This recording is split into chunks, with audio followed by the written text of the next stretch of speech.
Assalamualaikum warahmatullahi wabarakatuh. Kita lanjutkan lagi kajian kita yang pada saat ini telah memasuki surat nomor 51, yaitu surat Az-Zariyat. Saudara-saudara para pemirsa Kereweng Aji Channel yang berbahagia, serta kaum muslimin wal muslimat rahimakumullah. Assalamualaikum warahmatullahi wabarakatuh. Saya mengucapkan selamat berulang tahun kepada saudara-saudara yang pada hari ini berulang tahun. Semoga Allah Subhanahu wa Ta'ala memberikan umur yang panjang, yang barokah. Saya juga berdoa kepada Allah Subhanahu wa Ta'ala, semoga saudara-saudara yang pada saat ini sedang menderita sakit, semoga Allah Subhanahu wa Ta'ala segera mengangkat penyakitnya dan memberikan kesembuhan, sehat walafiat kembali seperti sedia kala. Juga saya mendoakan kepada saudara-saudara, semoga Allah memberikan jalan keluar yang baik dan solusi yang sebaik-baiknya kepada saudara-saudara yang pada saat ini tengah menghadapi masalah yang berat, yang rumit. Juga saya berdoa kepada Allah Subhanahu wa Ta'ala, semoga kita semuanya diberikan kesehatan jasmani dan rohani. Semoga kita semuanya diberikan kelimpahan rezeki.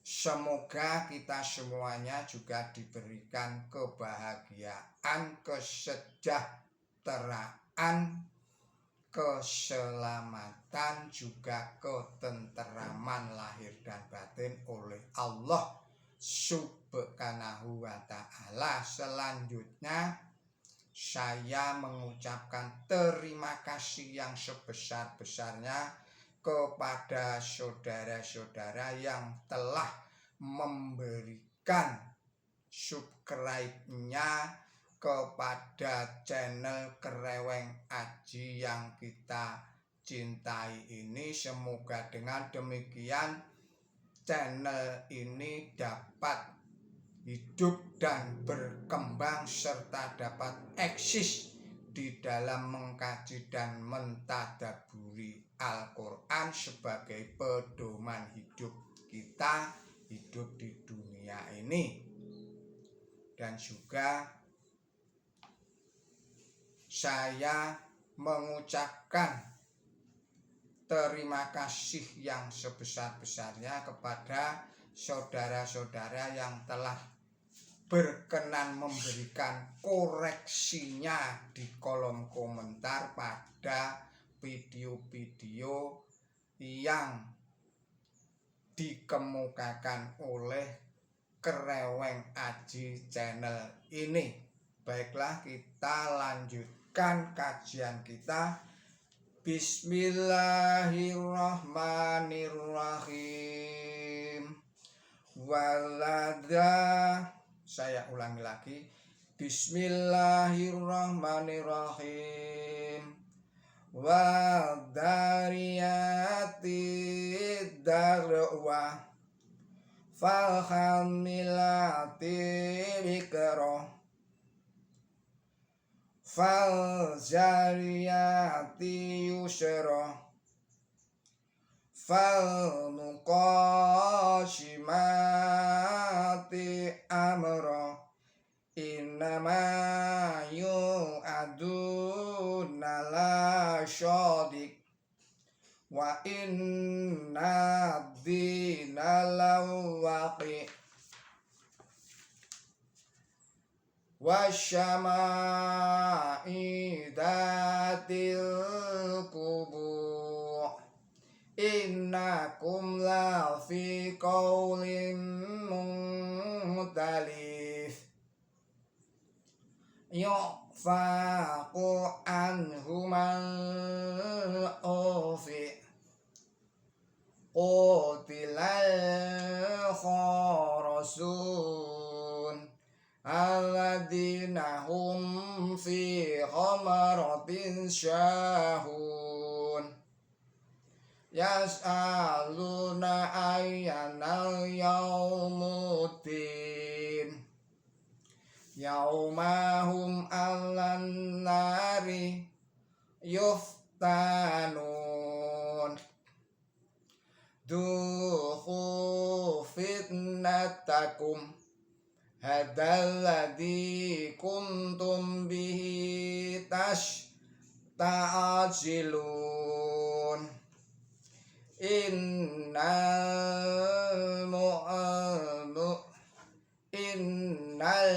muttaqina fi jannatin wa uyun akhidina ma atahum rabbuhum innahum kanu qabla dzalika mu'assinin lalu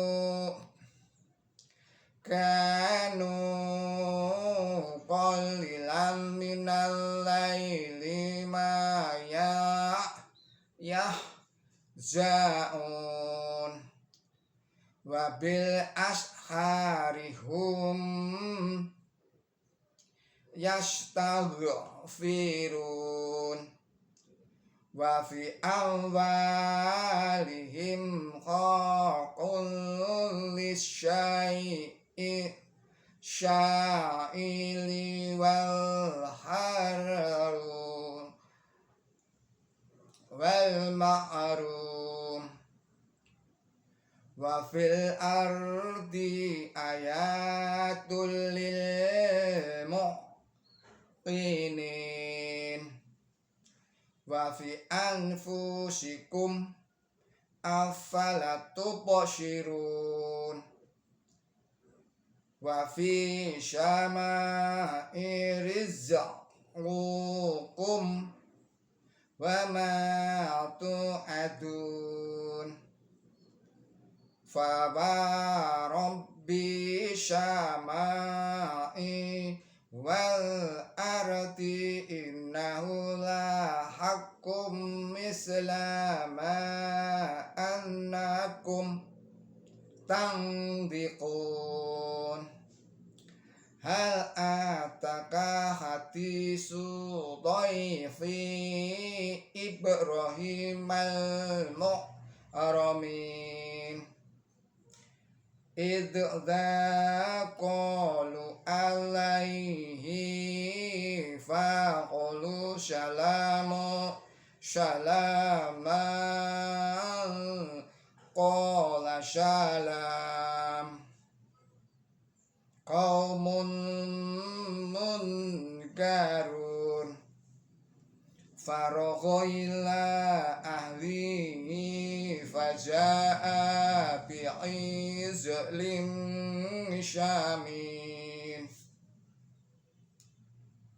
faqarabahu ilaihim qala ala ta'kulun fa'awjasha minhum khifatan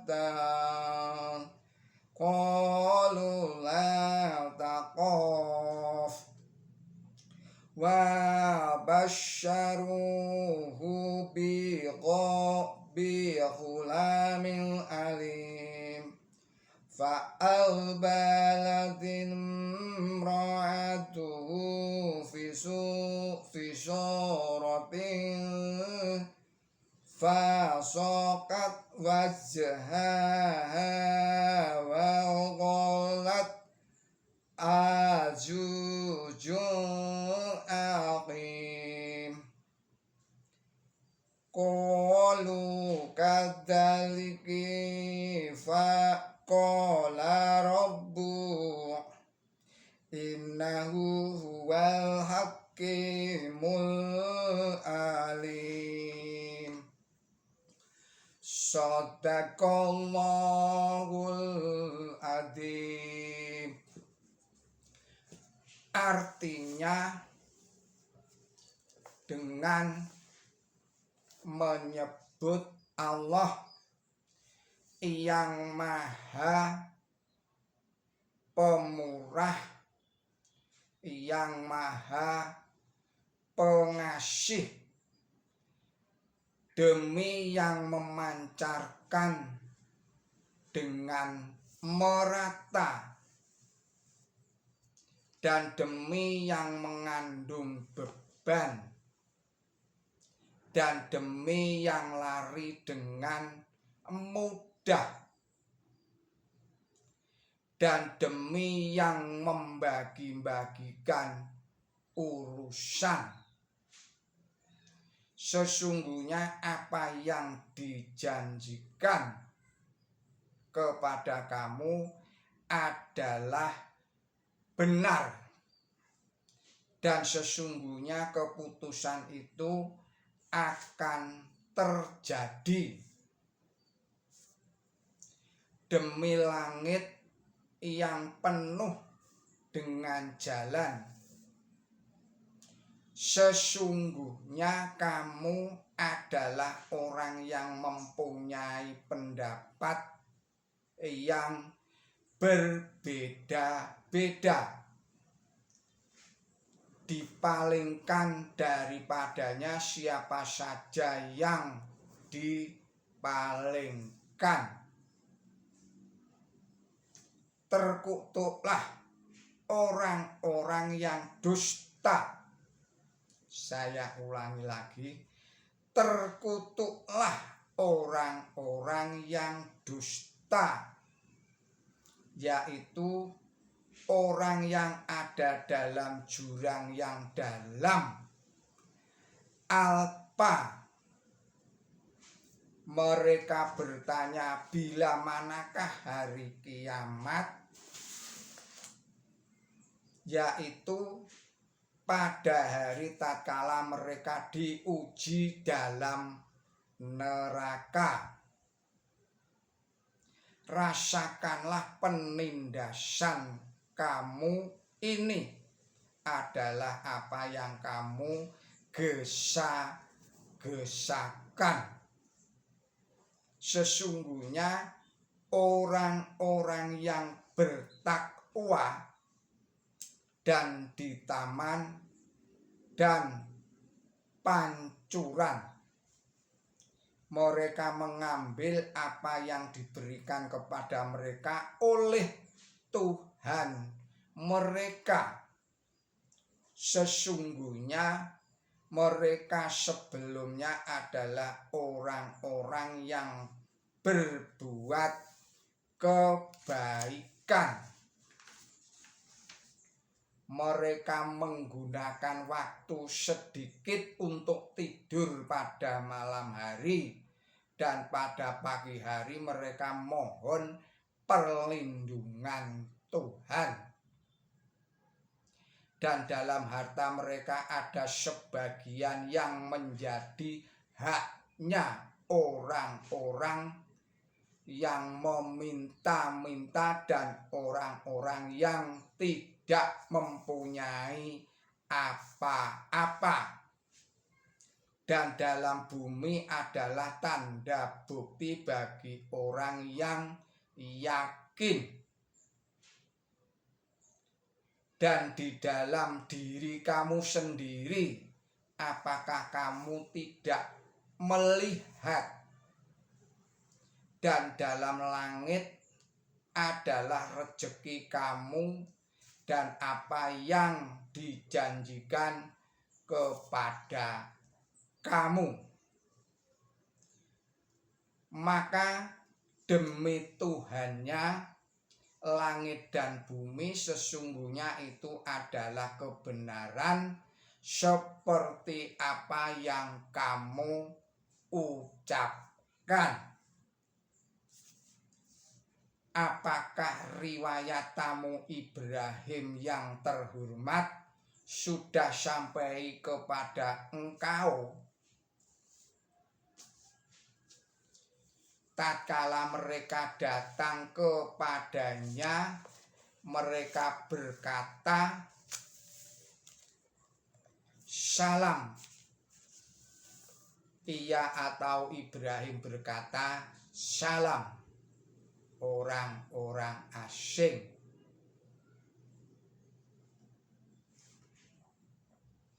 Lalu ia berpaling kepada keluarganya dan ia membawa panggang anak sapi yang gemuk. Maka ia menaruh itu dekat mereka. Ia berkata, "Apakah kamu tidak mau makan?"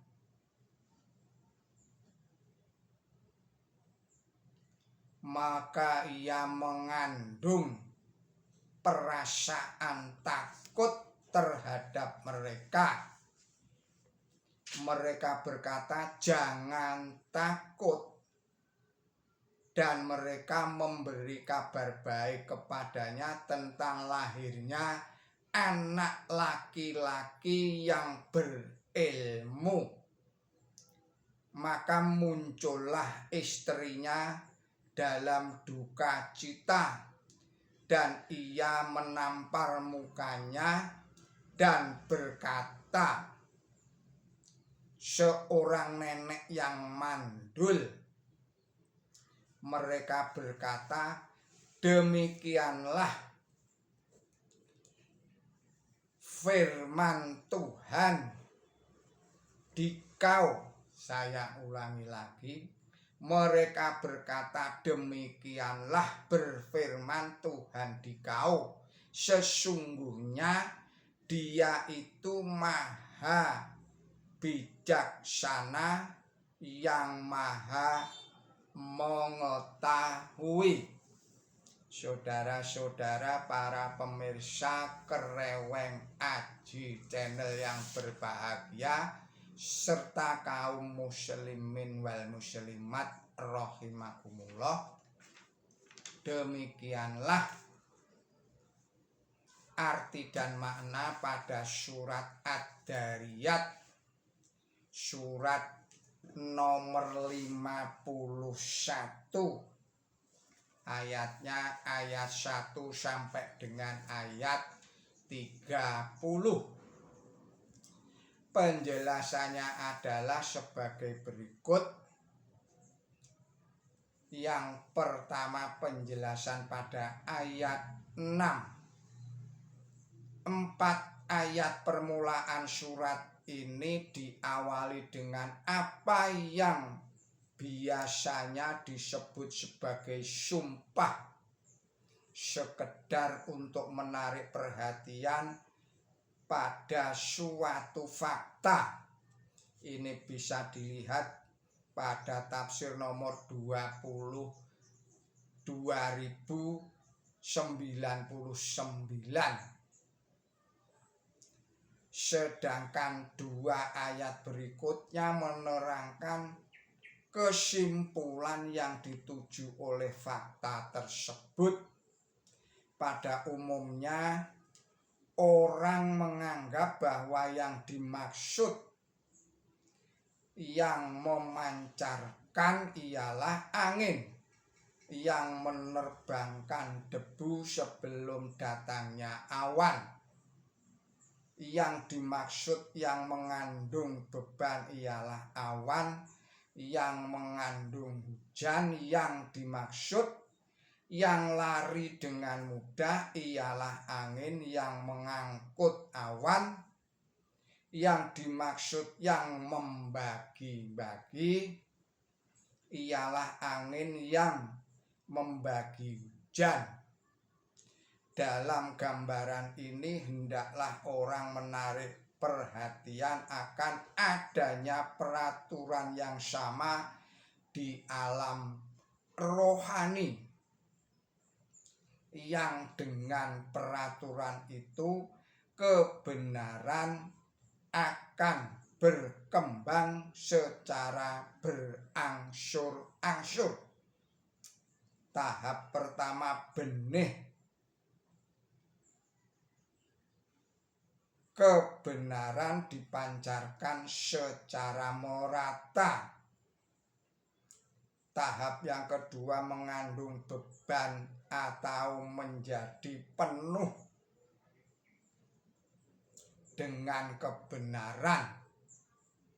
Tahap yang ketiga, keinginan yang kuat untuk menerima kebenaran yang membuat orang lari dengan mudah untuk menerima itu.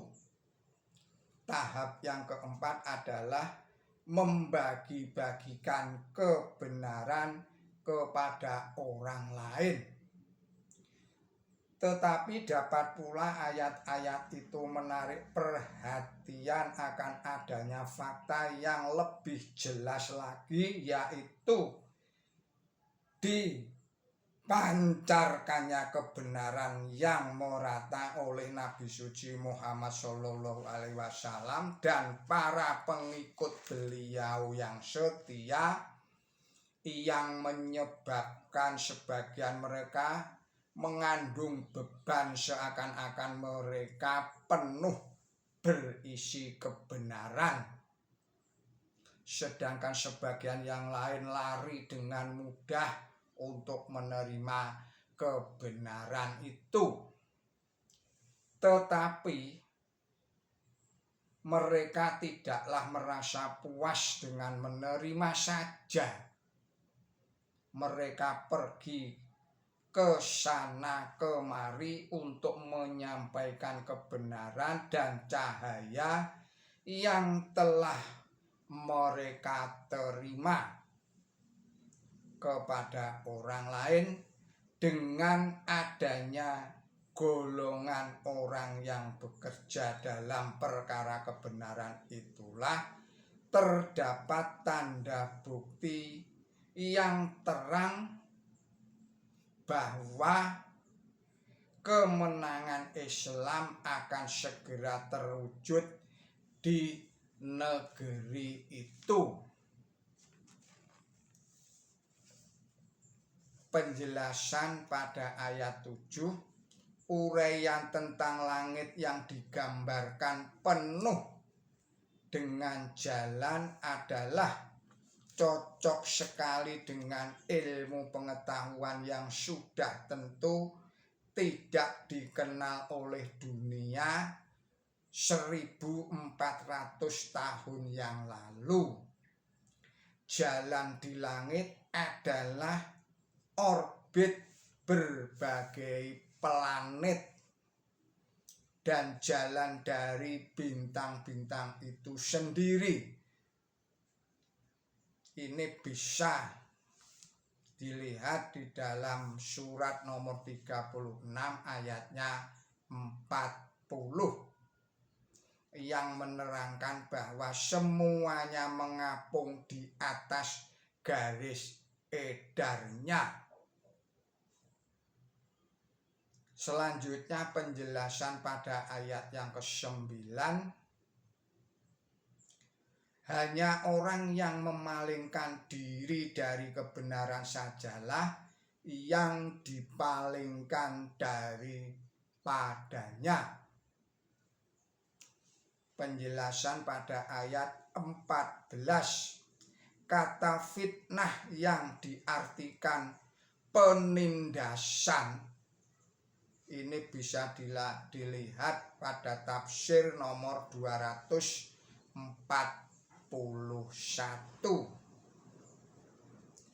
Merasakan penindasan artinya mendapatkan siksaan karena penindasan yang mereka lakukan terhadap kaum muslimin.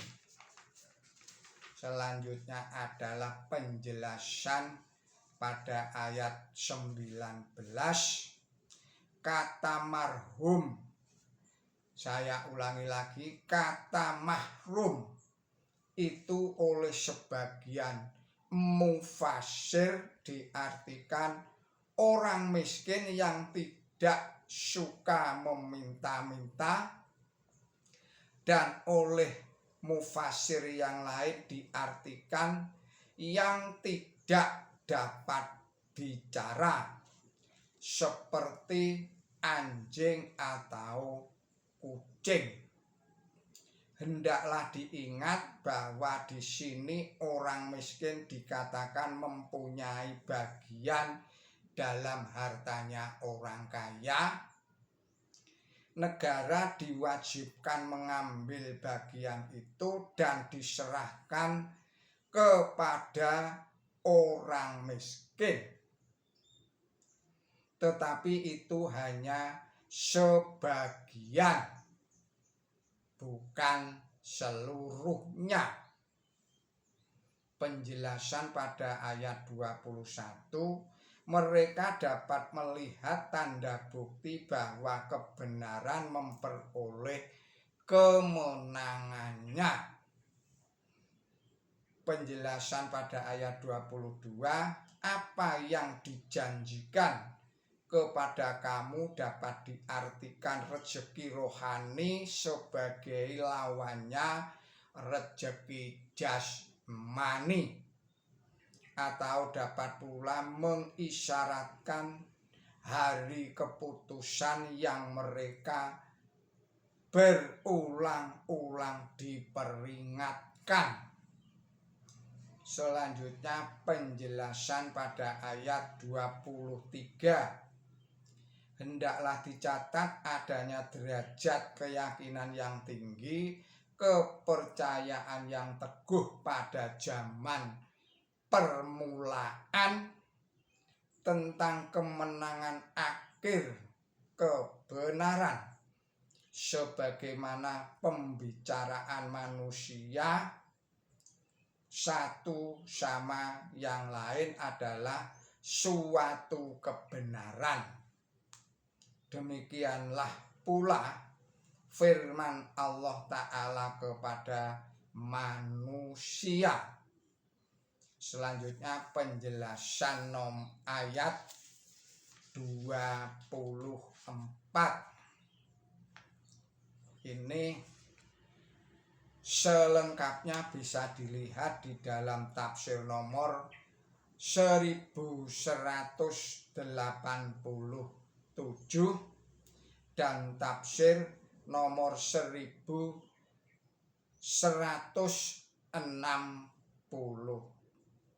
Saya ulangi lagi,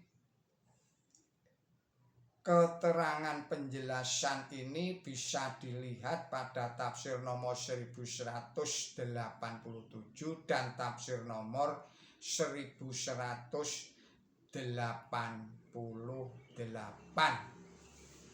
Saudara-saudara, demikianlah kajian kita atau tadabbur kita pada saat ini. Mudah-mudahan ini bermanfaat bagi kita semuanya di dalam rangka meningkatkan iman dan takwa kita kepada Allah Subhanahu wa Ta'ala. Mohon maaf atas segala kesalahan dan kekilapan saya. Billahi taufik wal hidayah. Ihdinas siratal mustaqim. Wassalamualaikum warahmatullahi wabarakatuh.